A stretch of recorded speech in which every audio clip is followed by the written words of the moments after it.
तितकीच मोठी बातमी कोलकात्यातील आरजीकर महाविद्यालयामधील महिला डॉक्टरवरील बलात्कार आणि हत्येप्रकरणी आज शिक्षेची निश्चिती होणार आहे। दोषी संजय रॉय कोलकातामधील सियालदह या न्यायालयामध्ये शिक्षा सुनावली जाईल। संजय रॉयला फाशी की जन्मठेप याबाबत अगदी थोड्याच वेळात निर्णय होणार आहे।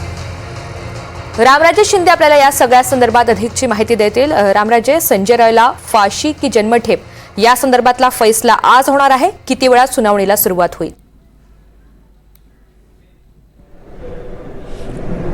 बिलकुल, कारण बरेचसे आरोप लावण्यात आलेले आहेत। त्यामध्ये बलात्कार, हत्या, त्याचबरोबर पुरावे नष्ट करणे असे गंभीर आरोप लावण्यात आलेले आहे। आणि सीबीआयने तर मागणी केलेली आहे की अशी शिक्षा द्यावी की यापुढे एक उदाहरण बनावं की जे अशा प्रकारचं कृत्य करतायत। परंतु जो आरोपी आहे त्याचं वारंवार म्हणणं आहे की आपण रुद्राक्षाची माळ घालतो, त्यामुळे असं कृत्य करणार नाही।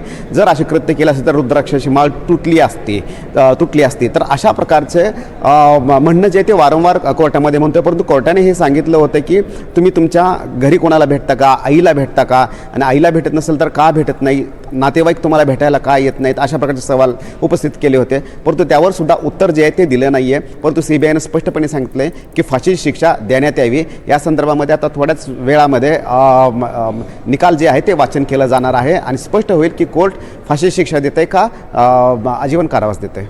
निश्चित। रामराजे, धन्यवाद सविस्तर माहितीसाठी।